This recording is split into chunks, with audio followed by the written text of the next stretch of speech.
नमस्कार दोस्तों, आप सभी का स्वागत है मेरे YouTube चैनल में। आज हम चर्चा करने वाले हैं अटल पेंशन योजना की।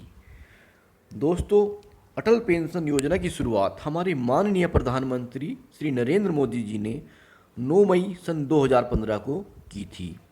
ये एक बहुत अच्छा प्लान है। दोस्तों, रिटायर होने के बाद रेगुलर इनकम पाने की चिंता सभी की होती है। हमेशा यह चिंता बनी रहती है कि यह रेगुलर इनकम आएगा कहाँ से। फ्रेंड्स, सरकारी पेंशन तो अब सरकारी नौकरी में भी नहीं रही, तो ये ऑप्शन तो हमारे पास है ही नहीं। अब रेगुलर इनकम प्राप्त करने के लिए हम अनेक प्रकार के प्रयास करते हैं। जैसे हम मकान को किराए पर दे देते हैं, लेकिन इससे हमारी समस्या का हल नहीं होता। कभी इसमें हमें किराया समय पर नहीं मिलता, कभी मकान बिना किराएदार के खाली पड़ा रहता है। जब कभी आप किराया बढ़ाते हो तो किराएदार से अनबन हो जाती है। कई बार ऐसा होता है, मकान को किराए पर चढ़ाने के लिए हमें ब्रोकर को पैसा देना पड़ता है। तो ऐसे में ये भरोसेमंद इनकम का साधन नहीं हो सकता। दोस्तों, इस दौरान यदि आपको कोई गारंटीड प्लान हो, वो भी सरकार की ओर से मिल रहा है, तो इससे बेहतर कोई चीज़ नहीं हो सकती।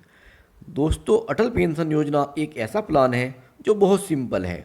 इसमें आपको पता रहता है कि आप कितना पैसा मंथली लगाकर कितना पैसा मंथली पा सकते हैं। और साथ के साथ इसमें भारत सरकार की गारंटी भी होती है, जो जीवन भर मिनिमम पेंशन देने की गारंटी देता है। इसके बाद जो भी कॉर्पस बनता है वो आपके बच्चों को यानी कि नॉमिनीज़ को पास ऑन कर दिया जाता है। तो इसमें हर माँ बाप की इच्छा होती है कि हम अपने बच्चों को कुछ देकर जाएं, अपने बाद हम अपने बच्चों को कुछ दें, तो इसमें वो भी चिंता खत्म हो जाती है। दोस्तों, अटल पेंशन योजना भारत सरकार की एक बहुत बढ़िया स्कीम है, जिसमें हमें मिनिमम पेंशन जीवन भर पाने की गारंटी मिलती है। तो दोस्तों, चलिए मैं आपको बताता हूँ कि ये अकाउंट किस तरह खुलता है, आपको कितना पेंशन पाने के लिए कितना कंट्रीब्यूशन देना पड़ेगा, अगर आपका डिपॉजिट मिस हो जाए, आप किसी महीना पैसा जमा करना भूल जाएं, तो आपको क्या करना होगा, और असमय निकासी के लिए आपको क्या करना होगा। फ्रेंड्स, यदि आप मेरे चैनल पर नए हैं तो कृपया मेरे चैनल को अवश्य सब्सक्राइब करें और बेल आइकन को अवश्य दबाएं और इस वीडियो को लाइक करें। दोस्तों, अटल पेंशन योजना एक मजबूत कड़ी है। आपके बाद आपकी पत्नी और उनके बाद बच्चों को एक बड़ी राशि इसमें मिलती है। ये स्कीम भारत के हर नागरिक के लिए है और इसमें शामिल होने की उम्र 18 से 40 साल है। एक लंबी अवधि का प्रोडक्ट है ये, जिसमें कम से कम 20 साल या 60 साल की उम्र तक आपको निवेश करना है।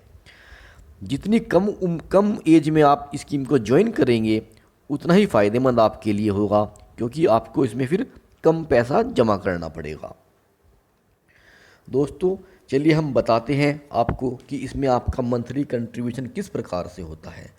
फ्रेंड्स, यदि आपकी एज 18 साल की है और आप 1,000 रुपये पर मंथ पेंशन पाना चाहते हैं, तो आपकी इसमें 42 रुपये की किस्त बनेगी।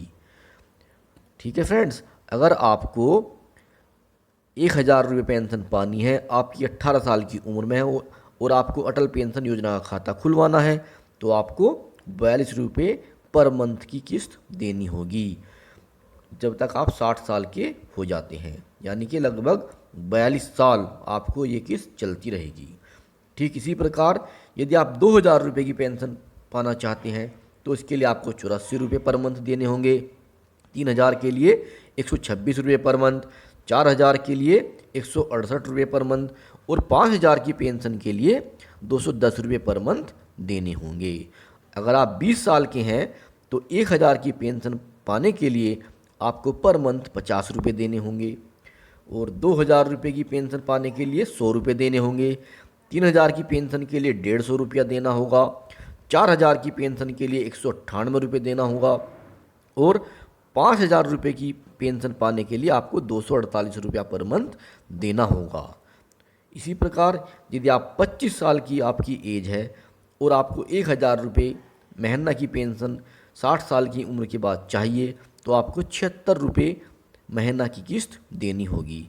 2000 की पेंशन के लिए ये अमाउंट 151 रुपये हो जाता है। 3000 की पेंशन के लिए 226 रुपया, 4000 की पेंशन के लिए 301 रुपया, 5000 रुपये की पेंशन के लिए 376 रुपया। ठीक इसी प्रकार अगर आपकी ये 30 वर्ष है और आप 1000 रुपये महीना की पेंशन पाना चाहते हैं तो आपको 116 रुपया मंथली कंट्रीब्यूशन देना होगा।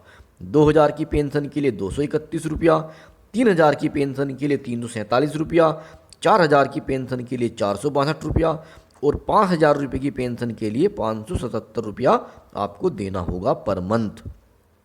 अगर आप 35 साल के हैं और 1000 रुपये पर मंथ की पेंशन चाहते हैं तो आपको 181 रुपया पर मंथ देना होगा। 2000 की पेंशन के लिए 362 रुपया, 3000 की पेंशन के लिए 543 रुपया, 4000 की पेंशन के लिए 722 रुपया और 5000 रुपये की पेंशन के लिए 902 रुपया आपको पर मंथ देना होगा। ठीक इसी प्रकार यदि आप 40 वर्ष के हैं तो ये अमाउंट बढ़ जाता है। 1000 रुपया की पेंशन के लिए 291 रुपये जमा होंगे आपके, 2000 रुपये की पेंशन के लिए 582 रुपया, 3000 रुपया की पेंशन के लिए 873 रुपये और 4000 की पेंशन के लिए 1164 रुपया और 5000 रुपये की पेंशन के लिए 1454 रुपया आपका मंथली कंट्रीब्यूशन कटेगा। तो आशा करता हूँ कि ये चार्ट आपको समझ में आ जाएगा। चलिए अब देखते हैं कि इसमें आपका कॉर्पस कितना बनता है। अगर आपने 1000 रुपये का पेंशन प्लान चुना है तो आपके नॉमिनी को 1,70,000 रुपये का कॉर्पस मिलेगा। 2000 रुपये की पेंशन का प्लान आपने चुना है तो आपके नॉमिनी को 3,40,000 रुपया मिलेगा। अगर आपने 3000 रुपये की पेंशन का प्लान चुना है तो आपके नॉमिनी को 5,10,000 रुपया मिलेगा। 4000 की पेंशन के लिए आपके नॉमिनी को 6,80,000 रुपया मिलेगा और 5000 रुपये की पेंशन के लिए आपके नॉमिनी को 8.5 लाख रुपया मिलेगा। और 10,000 की पेंशन के लिए अर्थात अगर 5,000 रुपये का खाता पति ने खुलवाया है और 5,000 रुपये की अटल पेंशन योजना का खाता पत्नी ने खुलवाया है तो उनके नॉमिनी को 17 लाख रुपये मिलेंगे, क्योंकि 5,00,000 रुपये की पेंशन के लिए 8.5 लाख रुपये कॉर्पस बनता है। अब आपने 2 अकाउंट खुलवाए हैं यदि अपना और अपनी पत्नी का, तो आपको 17 लाख रुपये का जो कॉर्पस है वो आपके नॉमिनी यानी आपके बच्चों को मिलेगा। दोस्तों ऑनलाइन अकाउंट खोलने का ऑप्शन इसमें नहीं है, लेकिन अकाउंट खुलने के बाद आपको एक सुविधा मिलती है। आप गूगल प्ले से एक एप्लीकेशन डाउनलोड कर सकते हैं APY एंड NPS लाइट। इस पर आप अपना जो APY अकाउंट है उसको ओपन कर सकते हैं और देख सकते हैं उसमें आपका कितना पैसा कट रहा है और क्या उसमें हो रहा है। ये अकाउंट आप किसी भी पोस्ट ऑफिस या बैंक की ब्रांच में खोल सकते हैं। पहले से ही आपका उस ब्रांच में एक सेविंग अकाउंट होना अनिवार्य है, जिससे आपका पैसा आपकी सेविंग अकाउंट से अटल पेंशन योजना वाले अकाउंट में जाता रहे। आधार कार्ड और बैंक अकाउंट APY के लिए ज़रूरी है। मोबाइल आधार से लिंक होना चाहिए। आपका मोबाइल भी आधार कार्ड से लिंक होना चाहिए क्योंकि उस पर OTP आता है। इसमें नॉमिनी की डिटेल देना बहुत ज़रूरी है और पति या पत्नी का भी आधार नंबर देना होता है। अकाउंट ओपन होने पर आपको पैन कार्ड सारे डिटेल्स के साथ जारी होता है। इसमें पेंशन शुरू होने का डेट, पेंशन अमाउंट, आपकी पति पत्नी और नॉमिनी का नाम होता है। हर महीने आपका मंथली डिपॉजिट अमाउंट आपके बैंक अकाउंट से ऑटो डेबिट हो जाता है। पेंशन की राशि बढ़ाने या घटाने के लिए साल में एक बार आप अप्रैल महीने में रिक्वेस्ट कर सकते हैं। दोस्तों आपका जो अटल पेंशन योजना का खाता है और एक होता है सेविंग अकाउंट, क्योंकि सेविंग अकाउंट के खाते से ऑटो डेबिट होगा आपके अटल पेंशन योजना के खाते में। तो आपको इस बात का ध्यान रखना है कि आपके सेविंग अकाउंट में इतना बैलेंस पड़ा हो कि उसमें से हर महीना उसमें कंट्रीब्यूशन होता रहे। ये आप ध्यान रखें। अगर आपका डिपॉजिट रुक जाता है तो पहले 6 महीने में अगर आप पैसा जमा नहीं कर पा रहे, डिपॉजिट रुक जाता है, तो तो आपका अकाउंट फ्रीज हो जाएगा। अगर आप 12 महीने डिपॉजिट रुक जाता है आपका, तो आपका अकाउंट डीएक्टिवेट हो जाएगा। और अगर आपका डिपॉजिट 24 महीने के लिए रुक जाता है, यानी कि 2 साल रुक जाता है, तो आपका अकाउंट बंद हो जाएगा। अकाउंट क्लोज होने से पहले आपको मिसिंग डिपॉजिट के साथ एडिशनल अमाउंट देकर इसे रेगुलर करना होगा। मान लीजिए आपको 6 महीने हो गए, आपके अटल पेंशन योजना के खाते में आपने पैसे जमा नहीं किए, तो ये इस तरह से आपका अकाउंट फ्रीज हो जाएगा। आपको इसे दोबारा एक्टिवेट कराना होगा। इसमें जो एक एडिशनल अमाउंट होता है वो आपको देना होगा, जो आपकी मंथली कंट्रीब्यूशन है वो तो देना ही होगा, लेकिन साथ साथ आपको एक पेनल्टी होती है जो 100 रुपये तक 1 रुपया है, वो आपको देनी होगी। और जो 101 रुपये से 500 रुपये तक पर आपको 2 रुपये की पेनल्टी देनी होगी। और 500 रुपये से 1000 रुपये तक आपको 5 रुपये की पेनल्टी देनी होगी। और 1000 रुपये से यदि ऊपर है तो आपको 10 रुपये की पेनल्टी देनी होगी। आपको यदि अपनी पर्सनल डिटेल में या डिपॉजिट के फ्रीक्वेंसी में चेंज करना हो तो आपको बैंक में जाना पड़ेगा। अगर आपका अटल पेंशन योजना का खाता पोस्ट ऑफिस में है तो वहाँ पर आपको जाना होगा।